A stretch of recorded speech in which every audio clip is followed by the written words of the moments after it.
好，桥头地检署侦办呢这个某电视台主播记者林姓主播所违反国家安全法，然后呢羁押禁见林姓记者，还有退伍军人5个人获准了，那为什么现在传出来这个中天的林承佑了？为什么？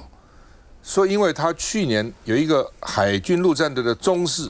拿着5星旗的照片，说哇我这支持共产党说是他在后面耸动的了在怂恿的了而且说付有些军人啊欠债啊就付什么给他几千块几万块了等等但是呢现在他被收押了以后呢，检调追说要找金流嘛，你给他钱一定要有金流，说看不到为什么看不到？说因为支付宝、微信钱包断了，在那边就切断了等等那我今天也问了，因为我没有用这些钱包，也问他们有钱包，他们也想设法看看是否把它切断，说切不断了。那怎么切断呢？我不知道那一般人说不容易切断那看不见金流，所以彭文正就说不是跟柯文哲一样吗？看不见金流，这样给他关起来那另外现在说，那到底谁给的钱呢？所以也不是这个林承佑，是一个叫做吉祥。那这个吉祥是谁？不知道。吉祥是林承佑吗？还是像另有其人？都不知道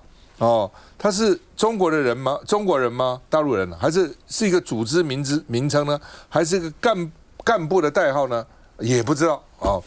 那行政院长昨天他喊话说，我们多数媒体是忠于国家了，只有少数媒体是不忠的了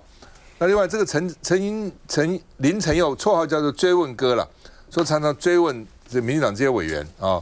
那另外呢，曾经去堵柯建銘，然后呢也去堵这个赖品妤然后被呛说你是红媒啊，他说来抓我红媒可以抓我来抓我然后他说希望司法这个勿忘勿重，不要双标民主党立场很清楚，就是勿忘勿重是不是要搞清楚？我们看一下。中天新闻主播林承佑，绰号马德，28岁的他，因为采访风格犀利问话，在脸书上累积了3万人追踪，却因为涉犯国安法，遭到桥头地检署收押禁见。桥头地检署指挥调查局、国防部军事安全总队以及宪兵指挥部等单位进行侦办。日前搜索记者林承佑跟现退役军人9人，除了林承佑涉嫌利诱军人拍摄投递影片，跟5名现退役军人依违反国安法、贪污泄密等罪，被法院裁定收押禁见。而根据起诉书，其中1名陈姓男子从106年开始在海军陆战队担任中士，去年1月网络上认识了昵称吉祥的人，隔月开始拍摄拿5星旗的影片，换取20万元。同年5月查知军方武器、车辆、总统视察消息，收受1万元的贿赂。而7月把汉光演习跟无人机的资料用赖传给吉祥，但并未取得对价。记者被依国安法收押的案例极为罕见，检方指出他涉嫌利用数千元到数万元给现役军人，涉嫌贿赂泄露军事机密。如果记者确实获取资金后来行贿军人来获取国防的机密，并将国防机密转交他人的行为，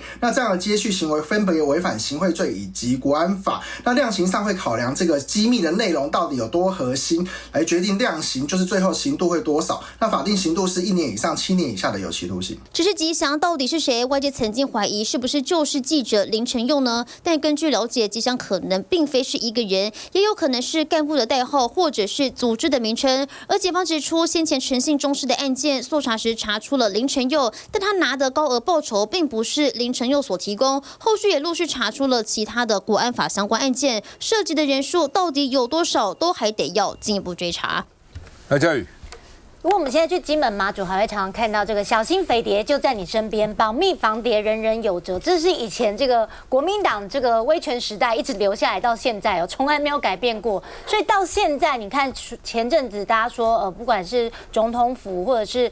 民进党内也有类似这样子的一个共谍就在我们身边。现在是媒体圈如果也爆出这个的话，那当然大家会觉得人心惶惶。这件事情到底真相是什么？因为毕竟虽然他在特定的媒体大家会觉得说这家媒体本身的色彩是比较重，那但是他个人的行为怎么样去牵扯到这整件事情？因为毕竟现在所传出来的新闻，第一个就是有我们的国军，他确实在现役军人是拿着中国的5星旗，然后说他是要效忠投诚老共，这件事情是事实。第二个就是说有金流，而这个金流是查到这个记者的账户流向这个军人数千到数万不等，那也有中国资金到这个记者的账户，所以怀疑这之间是有连结的，而这个记者就是中间人。那当然是不是真的是如此，也有待检调进一步的厘清。只是到现在，当然大家会觉得说，这到底是不是？如果是真的有，是记者个人的行为，还是说这后面还有一个组织性的行为？那这个媒体到底知不知情？所以如果案件再扩大的话，那个影响会非常的大。那如果到目前只有是记者个人的话，那当然如何去接触？因为大家如果去看这个记者，他过去都在立法院，然后跑的都是政治线，而且是比较针对民进党的立委。那国防的这些包括这些士兵军官，他怎么去接触，怎么去认识，甚至怎么跟中国这边有这样的管道，我觉得当然都有待检调进一步的厘清。只是到目前为止，我觉得不适合用政治的语言去贴上标签，说啊，就是等等啊，言论自由或者什么，因为毕竟这个涉及到国安，如果真的有这件事情这么严重的话，那当然是不分蓝绿像过去办民进党也是一样，那现在该办就办，这毕竟是保护国家安全必要的一个方法。季凯，嘉宇刚刚讲说，小心匪谍就在你身边。最近这几年抓到的匪谍，绝大部分都在民进党啊，在府院党都有。那请问，在办这2个案子，同样民进党跟非民进党人士有没有出现严重的双标？这是很多人现在勿枉勿纵的同时，是不是很出现明显的严重的双标？我先给大家看一个很重要文件哈，这个是台湾民众党的正式提案哦，在今年的5月7号，这个提案的内容是什么？就是因为有出现了我们国家的机密外泄，所以台湾民众党由黄国昌、张启凯、陈昭之3长。我们正式提案什么内容？如果把国家机密泄露给大陆地区、香港、澳门跟境外敌对，它的刑度要加重处罚。我们民众党是最重视这个国家机密不能外泄的，特别是我是敌外势力，你现在民进党都是这样讲，对不对？我们就说要求要加重哦，结果我跟大家讲一下，民进党对这个案子排都不排，而且他这个案子在第11届，对，在我们这一届第11届，在前2届黄国昌当时代力量的立委，他就提过了。那时候民进党政府是反对的，到现在，所以民进党根本就是说一套做一套啊。他在喊着什么抗中保台，然后连要求说你如果泄露国家机密给敌对势力给中国的，那你们这案子到现在一排都没有排，你们到底民进党是在怎么样？你为什么这样？而且我们要提到什么？这次发现民进党这些共谍，从总统府一直到国安会，一直到外交部，一直到民进党的党中央都设置在里面了。我们说你到底有没有做一个特殊的这个查核？你要在基本的这个进国安会都很重要，这些人都要做查核的，大家知道吗？后来去追，只有1次有，其他都没有，所以要处分啊。结果修这个法，民进党也是反对，到底是谁是中共同路人啊？谁在掩护这些匪谍啊？这才是严重的双标嘛！我今天把这个文件带过来，民众党这么重视我们的国家安全，相对的那个一天到晚在喊说要抓匪谍的人，民进党，你为什么这个案子到现在不排？为什么不排？这是一个最严重的事情。第二个，双标到什么程度？现在民进党开始在扣别人红帽子，马德这个案子他们在扣一堆人，说什么找什么，只要帮马德讲话的，全部都是什么中共的协力人。你们发生那么多。我刚刚讲的，从总统府一直到连赖清德当副总统的时候，身边都有哦。吴钊燮自己当国安会秘书长的时候，最重要的左右手，你最重要的机要一路跟着你10几年的，民进党党中央都有。请问这时候出来骂人的那些民进党这些立委，沈伯洋、吴思雅，你们那时候嘴巴在哪里啊？你们为什么一句话都没有讲？你们才是中共同路人，甚至是掩护者，才是协力者啊！这是严重那个双标嘛。这些才是很生气。好，那我另外提醒这件事情，为什么觉得很沉重的原因是什么？现在连国际媒体都非常重视这个案子。美联社跟美国的广播公司，他们都做了一个报道，他们说什么？以前非常罕见的会去调查这个媒体，是在全世界都是很重要，只要牵扯到国家安全，牵扯到媒体，连国外媒体都在注意这个事情啊。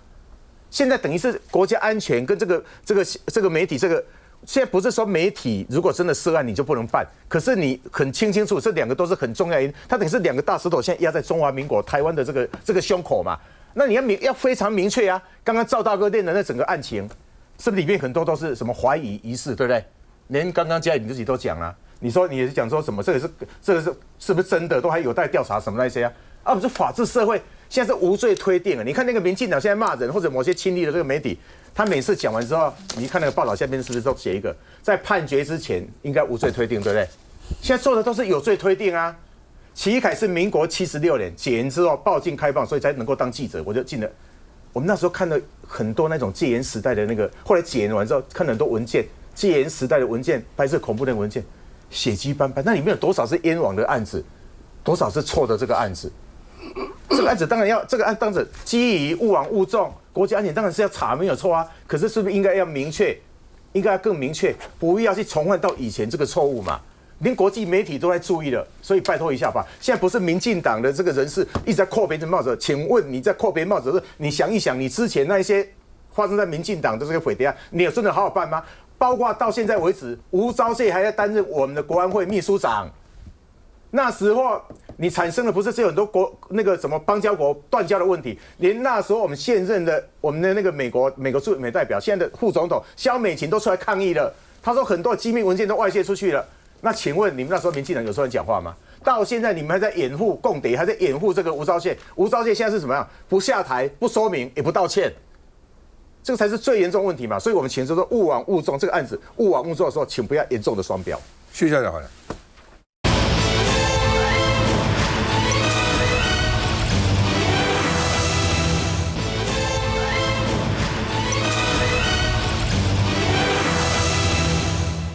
好，中天这个记者马德哈，绰号了哈，林承佑哈，因为被羁押，所以很几家外媒都报道说哇很少见，因为的确很少有记者这样被人家关起来哈，羁押哈。那另外呢，这个民众党的陈志涵立院党团哈，这个声援林承佑，沈伯洋就笑死哦，国家安全不是只有国家机密，因为呢说中天记者有什么机密，不只有国家机密啊，还有别的啊。那另外曾经被马德。就是说问的呢，这个甚至被他堵的，很多人现在都回击了。郭玉琴说回力镖今天终于打红钱了，因为呢，他被林承佑质疑说收红钱啊，现在打回去了啊。邱毅也说这哪是言论自由的问题，这不是言论自由问题啊，国家安全哪是言论自由问题的啊？那另外呢，黄国昌就说先管好自己吧，因为卓冠廷说要抓在台协力者啊，就是你黄国昌干嘛替他讲话呢啊？那另外呢，这个张启凯说不要用司法追杀异己哈，柯文哲说人民对司法根本不信任啊。那另外呢，这个张启凯说呢，不要出现绿色恐怖了哈。那郑丽文说呢，赖清德毛起来卖芒果干，用司法抓人，说呢已经造成了寒蝉效应哈。那另外呢，这个中天这个记者案呢，国民党副主席萧锡成也喊要勿忘勿纵啊。特别提出郭美兰这个案子，希望呢赖清德政府要慎重处理。我们看一下，中天的不回答，跟匪强嘛这个，那可是那个中天你根本是匪报，你还有脸站在这里？2022年遭联电荣誉董事长曹兴诚痛骂是匪台，中天记者马德、林承佑到北检按铃提告妨碍名誉，求偿5亿。媒体的第4权就应该被这样践踏吗？但如今林承佑因为涉嫌触犯国安法、贪污治罪条例，遭桥头地方法院裁准羁押禁见，舆论的快速发酵，1天内也登上外媒版面。外媒美联社就抛出一张国旗照片，标题写下台湾拘留1名记者，因为他涉嫌行贿军方人员向中国大陆提供情报。内文更进一步指出，这个自治岛屿正在严厉打击来自北京的潜在渗透活动。而美国广播公司 ABC 也发出平面报道，介绍林承佑是一位政治记者和主播，负责报道岛上的立法院，并点出台湾过去经常侦办政府或军方内部的共谍案，但针对新闻记者涉案的指控相当罕见，就连印度教徒报都刊出文章，标题特别以引号强调行贿2个字。第一次跨出中天的频道，就是走出来，是不是？因为之前其实有蛮多节目会想要邀约我，但我们有一些是可能是同样是媒体平台。台湾记者被羁押禁见，也在美国最大网络论坛 Reddit 掀起讨论，不少网友留言说要密切注意谁在这个议题上为中天的这种行为辩护，听起来很符合中天记者风格，一点也不意外。但也有美国网友说，这里似乎有人已认定这些人是罪犯，你们是判决的法官吗？因为涉及国安，林承佑遭羁押的这一案，国际都在看。玉敏，我觉得林承佑这个案子啊，为什么受到外媒的高度关注？因为他的身份是记者哦。那大家都知道，如果记者他任意这个国家他动用司法的工具，动不动就把他羁押，这个的确会造成所谓的寒蝉效应哦。那特别是你看到这个马德，他过去向来是他就是这个追问哥嘛哈，所以呢，他过去最有名的就是像那个赖品妤啊，跟他这个发生有一点的那个小冲突哦，他是从那时候一炮而红，然后他很敢去追着记者问，特别是追着这个民进党的立委啊，所以你看他这一次这个事情发生之后，民进党的立委呢就幸灾乐祸然后呢就是法律我们就是应该以证据为原则，但是呢，民进党都已经定调，就说哎呀，你就是这个被渗透的，你就是匪谍哦，这种就是未审先判哦。所以我觉得民进党他现在铺天盖地，他要用什么？他要用国安法的大帽子。然后呢，扣上来之后，我管你是哪一个职业，你连你是民意代表，我都可以用国安法的大帽子扣着你。你今天如果是国民党的立委，你常常跑对岸的两岸交流的，我看哪一天可能也有那样的风险，他就用国安法，然后就扣住你了，说你可能跟不当的人接触或什么什么等等的，因为他连记者他都敢羁押嘛，所以这件事情呢，现在透露出来是说，看不见的金流。那看不见的金流指的是什么？如果你今天检方没有十足的证据，我们是以证据为办案原则，你没有十足的证据，你可以任意去羁押一个人吗？那透露这一些的风向出来，又是想要做什么事情？我觉得台湾不能沦为威权时代。刚刚嘉瑜讲得很好啊，过去国民党可能曾经威权过，然后我们改变了，我们走出威权了。但是我要问的是，民进党你在复制新的威权吗？你现在对于人民的言论自由，你真的是有给大家一定的保障吗？你看看，连记者他都敢羁押，然后呢，用一个不清不楚的，就是以国安的帽子就扣上来了。那未来，请问所有的媒体记者还可以有这个第四权的这样的一个权利吗？就是严格去监督这个民进党吗？会不会担心民进党动不动就用国安法，然后来这个对付你，让你就是羁押你，然后让你进去关几天，出来之后希望你可以比较乖一点。我觉得滥用司法工具，现在真的是台湾民主这个最大的伤害哦，所以我们真的觉得民进党适可而止哦。我在礼拜六的时候听到这个，在跑行程的时候听到这个新闻，我想说，我有看错吗？就是群组里面，大家一直在讲说，那个中天记者马德被羁押，我想说，天哪，民进党连一个记者现在都可以用这样子的手段跟方式，然后就先把你羁押起来再说。我觉得我们的言论自由的空间真的是越来越小的，我们不要回到新威权时代。杨平。马德林承佑这个案子为什么引人关注，而且大家觉得怪怪的？因为这个案子很简单，到现在呢，比较明确知道的事实是，确实有军人因为收了钱，所以去拍拿5星旗的影片嘛。因为那个影片大家之前就有爆出新闻来，有看过。可是在这个过程中呢，现在又透露出来有一个叫吉祥的，不晓得是人名还是组织名。可是呢，跟林承佑、马德什么关系？现在不晓得，而且在这个不晓得的情况下，就是你要羁押一个线上非常有名的大记者的时候，你总是人心会震动、震撼嘛。结果我们看到有名的镜检啊，《镜周刊》啊，这个民进党传声筒又跑出来洗地了，又说检警在追抓不到的这个不是看不见的金流，那是什么意思？你是不是要开始先给大家这个预防针，说他有国安嫌疑可是金流我们找不到那这个不是先射箭再画靶吗？那更关键的是刚才我觉得这个嘉瑜讲到一个重点，现在在座的立法委员通通可以证明，马德社这个案子为什么如此奇怪呢？因为这个根本不是他主跑的路线大家要知道，电视台记者跟文字媒体记者很不一样。电视台记者是非常忙的，你若跑一个路线，尤其是你跑立法院这种路线，基本上你的时间跟人脉完全被绑住啦。你就每天都要在立法院，动不动每一节就要跟你连线各方面。但马德出现在这个荧光幕上的频率是很高的，他还有专属的节目。像我自己到中天电视台的时候，我不是那么常去，可是我每次去我都会碰到马德，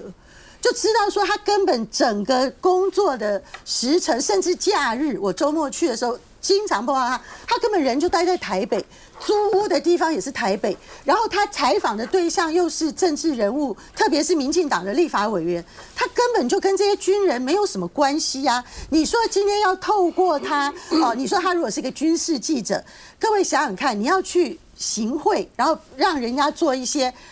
这个非常危险的，而且涉及国安的罪行，那你起码要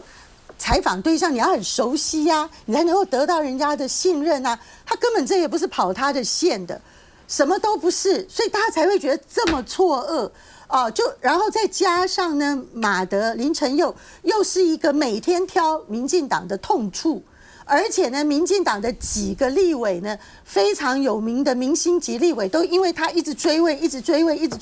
回答的不好，甚至在上次选举呢，有因此没有选上的。那是不是大家这个民进党觉得他太头痛了？那看到了这个捕风捉影、蛛丝马迹，就一定要把他这个先羁押起来呢？那刚才玉敏说。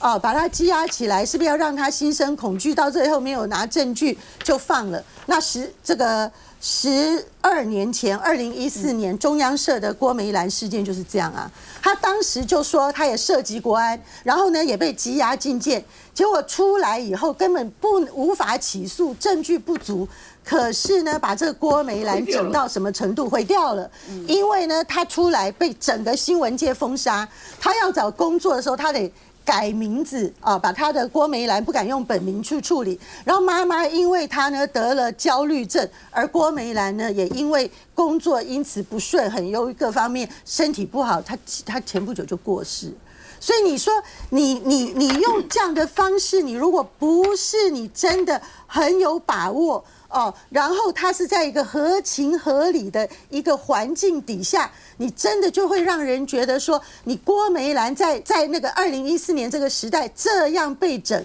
结果政府也没有给他一个道歉啊。现在我休息一下再回来。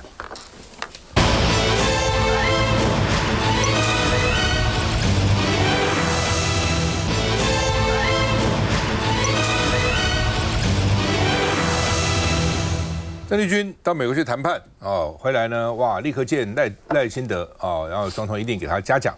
然后呢，行政院长啊又到机场去接他，那说呢他谈判成绩很好，所以现在被拱选台北市长哦，高嘉瑜也被拱啊。那吴思瑶呢说双脚赞成，现在只要不是自己选都赞成别人。王世坚被提了6个梦幻人选嘛哈。那所以呢，郑丽君、吴思瑶听郑丽君太好了啊，郑丽君出来啊。那问题是郑丽君自己想不想出来？民进党说我们一定会派出最强的战将啊，那赶快派啊啊！那另外呢，国民党委员说，哦，郑丽君是德公移山当政绩啊，德公当然讲赖清德了啊，就是说因为高科技都搬到美国去了嘛，都搬到美国去了哈。那另外呢，这个柯文哲哦，现在又火起来了哈。他说营养午餐免费是民粹政治，他骂蒋万安了哈。说骗选票，但是很有用。那个鲜奶1个礼拜吃有什么意思啊？而且鲜奶11点发，12点吃午餐，喝了一个鲜奶12点怎么吃得下午餐呢？啊，那另外呢，蒋万安说柯文哲对各种议题有各种说法，反正就尊重他吧。啊，他也怎么讲怎么讲吧。啊，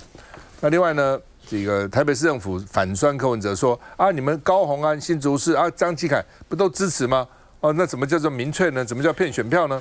哦，那另外呢，柯文哲说国民党不要太高估自己的实力。哦，那青蓝的粉专就说了，说这个要开战，没有人怕你，来吧，要战就来哦。那另外呢，这个就是说这个所谓营养午餐哦，这个事情呢，其实原来高雄市啊、什么台南市啊，也都跟进了啊。选举这种是没办法了。那民进党还把那个老农年金对啊，从1000到1万，调高1万，最早3000块啊，许信良提出来的啊。这点哦，国民党真的要扼腕而叹。原来乡村、农村都是国民党的天下。记得陈水扁那时候挟着阿扁的威力到台南县选县长，这个什么3县海线把他夹杀掉啊。蓝军2个人都把陈水扁夹杀掉，都没有说分一半选票让陈水扁当选，没有。那时候这个县市、农村县市都是国民党的。许信良当民进党主席提一个3000块老农年金，一下就翻盘了。哦，老农高兴哦，说哦，我叫都不叫你友好哦，怎么国民党那民进党这么对我这么好呢？3000块，现在民进党要选举提到1万多了，12000才1万多，1万，你们应该提到12000才对吧？现在我们有人提到12000，也有人提到15000。反正选举，我告诉你，选举当然一方面说开支票了，有人在骂，但选举我在看就知道财富的再分配，反正大家分配一下，比较没钱的有票的能弄到一点好处。我们看一下，非常感谢郑丽君副院长带领的谈判团队，这个谈判结果势必会推动台湾更有力量往前迈进。赖清德特别 Q 郑丽君对关税结果相当满意，党内更是力拱选台北市长。如果郑丽君副院长能够用内阁副首长这样子的资历跟经验，能够前进台北市的选战，这是一个非常比亮点更亮点的选择。来，嘉宇，人家王世坚推荐你6个人之一，就立刻出来就顺势而为啊。这个我在民进党里面算是这个要重新做人的新人，所以我们还是要让这些比较有能力的人出来参选。那郑丽君就是其中一个，因为我很年轻就认识郑丽君，那时候在台湾智库，他是执行长，那我也在里面工作过一段时间。后来逆风行脚，大家如果有印象，郑丽君带领着一群年轻人，我是其中之一。然后我们从屏东鹅銮鼻走到台北，走了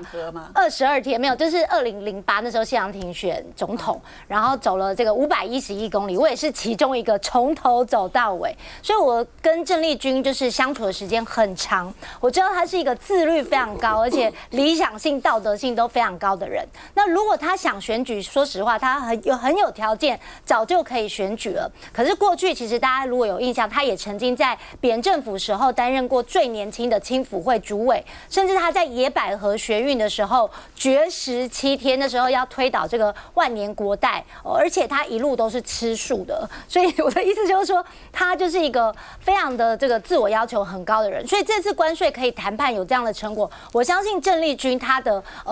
韧性，他的努力绝对是功不可没。所以如果他要选台北市长，我觉得他在学历、能力、精力都不输蒋万安，甚至可能更好。那当然，他最大的弱点就是说，他从来没有选举的经验，所以这也是很多人说他。第一个，他有没有意愿？第二个，他到底能不能真的实际经过一个选举的一个检验？那我觉得这一次对郑丽君的人生，如果他未来真的希望能够为台湾做更多的话，那这一次就是一个很好的挑战，实际的来进入到这个政治的另外一个层面，来看看说到底选举是一个什么样的过程。那郑丽君，我相信他也是一个政策控，他对于台北市，或是如果他有心的话，绝对能够提出很多的愿景。那如果是良性的竞争，我觉得对台北市市民绝对也是一件好事。好，那么柯文哲到底怎么讲营养晚餐？我们听听看。营养午餐免费，我们也不希望任何一个孩子因为自己家庭经济状况，在餐桌上感受到差异。台北市长蒋万安在里长座谈会中再度宣传免费营养午餐跟班班喝鲜奶，因为前一天被前台北市长柯文哲点名骗票。完全营养午餐免费呢，其实它基本上就是一个民粹的政治，一周喝一次。那都没有意义。这个骗选票非常有用，民粹政治我也知道，可是没有实际上的意义。所以政策是这样的，你也知道真的在骗选票，可是好了，要骗就去骗。柯主席对各种议题都有各种说法，这不是很正常吗？大家看到的是台北市好像每一个家庭可支配所得很高，但是台北也是物价还有生活成本最高的城市，所以在光鲜亮丽的背后，都是精打细算的日常。蒋万安话讲得很保守，看来不想破坏蓝白合气氛。对比柯文哲的口无遮拦，还称大罢免32-0，很多小草为了救他而投票，要国民党别高估自己的实力。蓝营议员可吞不下这口气。我觉得今年是选举年，很重要，请柯文哲自重。站在蓝白合的大前提下，不要嘴贱随便乱讲话。难道所有这一次去投大罢免一票的人，都是喜欢柯文哲、认定柯文哲无罪要去救柯文哲吗？我觉得这样的推论，柯文哲未免太自大了。未来的蓝白合日子里，柯文哲会是蓝白合最大的绊脚石。而且柯文哲这番话同样打脸到自家人。黄国昌就曾在脸书说过，这是正确方向。新竹市长高虹安、嘉义市长参选人张启凯也跟进政策。柯文哲一时嘴快，尴尬的却是自己人。吴大文担不担心蓝白合的问题？这个应该不会担心的哦。我觉得柯文哲讲这些话，当然争议很大。在座的张启凯他也赞成营养午餐啦，对不对？我对啊，这个我们都知道，高虹安也赞成啦。啊，别忘了这行之有年，而且蒋万安提出来之后，高雄市也跟进，台南市也跟进，大家很多都跟进了嘛。所以代表这个政策受到大家欢迎。如果说我提出一个福利政策，你通通把它冠上一个买票骗票的话，那很多都不要做了。比如说我们一年编1200多亿，少子化，你看它里面编什么？补助这个，补助那个，补助托婴，补助这个，对不对？生一胎现在给10万，啊，这个算不算这个骗票？你告诉我是不是？啊，如果这样子的话，我们政府的预算通通大伙都砍了，只要福利性的都不要。我觉得这个话讲的是有点夸张。好，另外来讲的话，我要提到一个东西是，他今天讲这个话什么意思？我觉得柯文哲是很聪明的人，他刻意讲这个话，第一个争议，第二个他强调说大罢免要不是他的话，不会32比0。这句话你说有错，也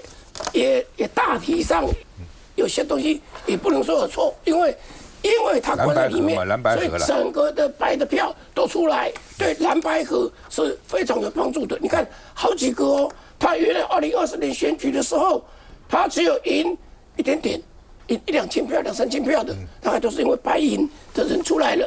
他就上来了啊。可是这个来讲，你说国民党有没有实力？当然，国民党当然有实力啊，就是国民党的力量加民众党的力量，那到底比例是多少？那柯文哲一副就是等于说，国民党好像是0，柯文哲100%，没有这样子的。我想各有比例，比如说这个国民党的努力7成，白的3成，或者国民党8成。这个民众党2成，你这样讲就稍微比较合理一点了。但是他这样讲的话，他为什么讲这话？他这2个都很争议，他难道不知道这话讲出来很争议吗？我觉得他很聪明，他在替民众党的公职候选人在拉票了啦，就这样子啦，就要办关键少数，把这个票拉起来。所以你这些就如果说蓝的也可以支持，白的也可以支持，那你就支持我白的。他的目的在这个地方。赖委很厉害，你知道柯文哲为什么要出这张牌？他当然是很聪明，他打这个牌。我先跟他解释一下啦。最近有6个县市长或者是候选人提出来说营养午餐要免费，我是第2个，第1个是蒋万安提的嘛。好，那我补充一句。聪明的柯文哲，他有讲一句话，他说营养午餐免费的理由，如果是为了少子化，或者是为了让父母可以减轻负担，那是可以接受的，他是有但书了。更重要的，我在嘉义市为什么当嘉义市长为什么要推这个？我是有底气的。第一个，我是财经花了那么多时间，我去争取了66亿的统筹款要回家，我本来就有钱啊。第一个，我已经把这个钱准备好。第二个，更重要。嘉义就特别了，嘉义有非常多慈善团体，像那个什么嘉义行善团的，还有那些很重要的那些寺庙，那个城隍庙、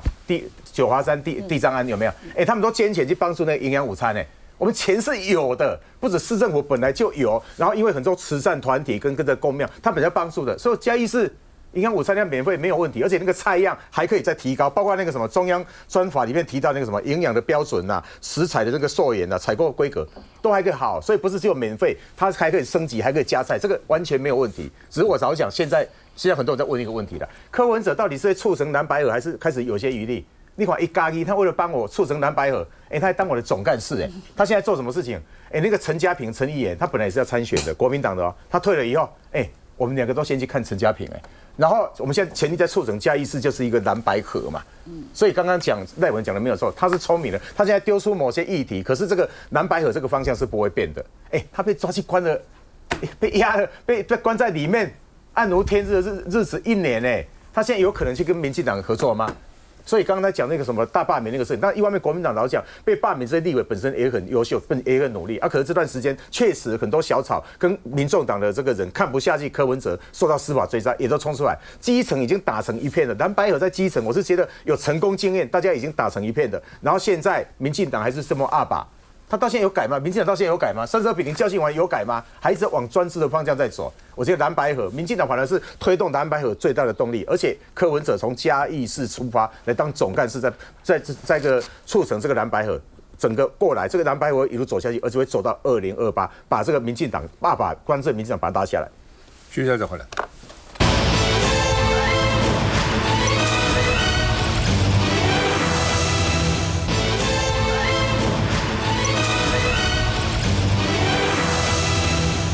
好，台北总经理陈佑新的案子还在延烧啊，被爆了哈，他在柳营农会的任内，他的婆婆滥倒污泥啊，哇，这个看起来新农牧企业社污泥啊不符合了，不合计划等等一堆，好被罚。然后一个新农好肥料公司也是会被罚不止一次哈，多次哈。那另外呢，黄国昌的子弟兵就是说呢，行政院联合服务中心变成派系酬庸安养的地方哈。那另外呢，这个陈佑新说呢，现在朝野说陈佑新应该出面快刀斩乱麻了哈。那因为呢，也被媒体说他这个故事太励志了，年轻人都应该学习。问题年轻人有可能这样吗？一步登天就到了台北当总经理，一年多少？一年500-600万，有说700-800万，还一堆这个土地啊等等哈。那刚刚讲哈，黄国昌的子弟兵说，行政院联合服务中心变成派系酬庸的安养院啊，林子宇啦、周小云啦、陈宇杰啦、陈怡君啊，他们出来联合开个记者会，然后呢，这个是哪些人呢？看这些啊，这个很多都变成这个被酬庸的这个对象哈。那另外呢，这个说榨取公帑也升官了哈。绿派系分赃行政院的官位不只是这个安养中，不只是什么各种中心啊等等哈。那另外呢，高雄市长这蛮重要的 ，ET 推类做民调哈，柯志恩居然44%领先赖瑞仁6.3个百分点，44比上37.7领先这么多哈。因为之前民进党做民调都柯志恩都只有什么10几20%哈，我说怎么可能呢 ？TPS 做4个民进党候选人。这个柯志恩赢了3个，对，跟一个也差一点点而已，怎么可能？果然现在呢 ，ET Today 在做哈，那柯志恩44领先赖瑞荣的37.7%啊。那柯志恩回应了，说主要是中间选民了啊，就极蓝极绿的，反正都已经定于一尊了嘛。但是中间选民是关键，我们看一下。这是在民进党初选完后的第一份公开民调啊，那我们对这样的一个结果，就一如我过去的一个态度啊，任何的民调我们都是尊重。但是呢，我这次看到的就是里面有一些有关于中间选民对我们的支持，其实看的其实是颇为欣慰的。我想未来这个高雄市长的选举哦，就是在除了蓝绿各自归队之外，我想谁能够赢得中间选民最大一个政策上的认同，我想这是决胜的一个关键。那我想这份民调我们会作为参考，那未来也会在这个民调里面还特别指出就是高雄市民对于最关切的几个的市政问题，我们也会好好的来做一个这个政策上面的一个拟定。来，这个嘉宇怎么看？当然，我觉得高雄的情况目前看起来，T 台的民调。之前的民调是赖瑞荣是微幅领先，那以现在的状况，当然我觉得变化还是会有。毕竟第一个挑战就是民进党是不是能够团结，那第二个当然就是说高雄的中间选民到底最后会倾向在谁？毕竟过去的民调我们可以看出来，很多中间选民不表态是最后决定成败的关键。包括之前大罢免，很多人误判说这个民调跟后来的结果为什么有这么大落差？大家会发现说，其实现在在民调里面常常会忽略的一块就是包括年轻人他可能不在家接电话，第二个就是中间选民的表态率其实是非常低的，所以对未来来讲，当然赖瑞荣他要稳扎稳打的，除了一步一脚印之外，就是能够拿到中间跟年轻选民的支持。而赖瑞荣在高雄市其他民进党候选人里面，是中间选民的支持度是比较高的，这个在上次 T 台民调里面也看得出来，就是 T 台的民调所做出来，赖瑞荣在中间跟年轻的选票还是赢过柯志恩，所以我觉得未来还是蛮有信心的。来，赖伟，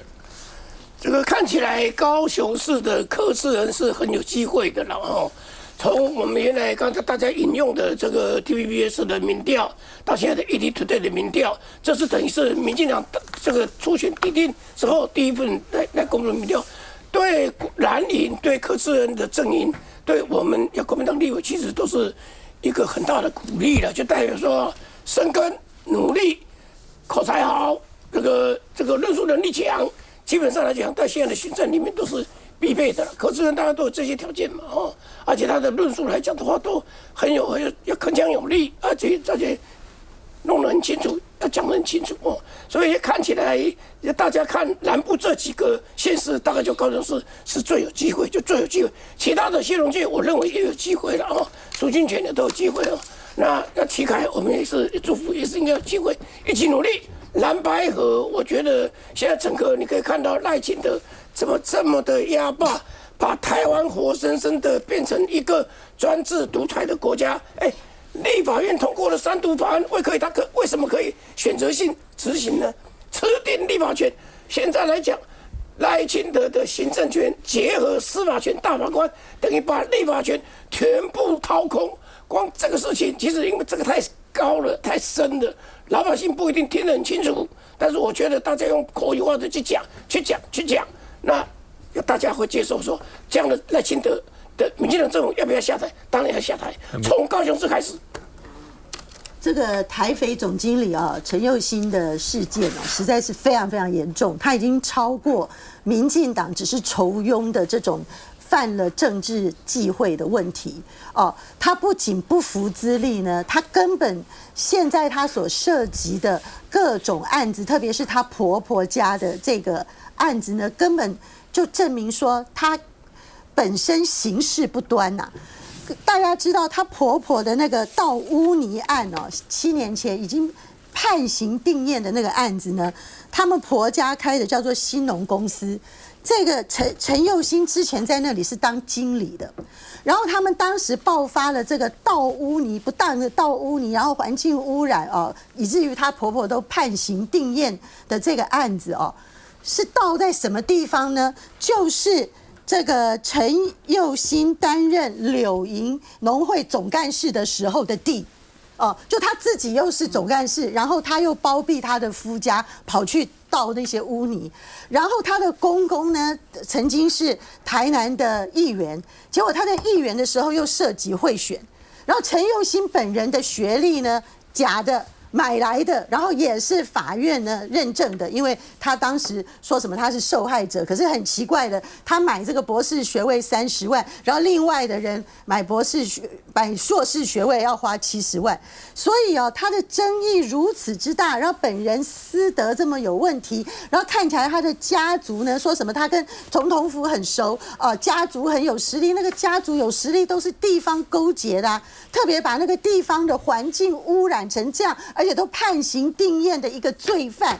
然后她的那个婆婆的那家公司就是在干嘛？就是在做肥料的就是台肥的本业那你怎么敢把这种劣迹斑斑的人跑去弄成是台肥的总经理呢？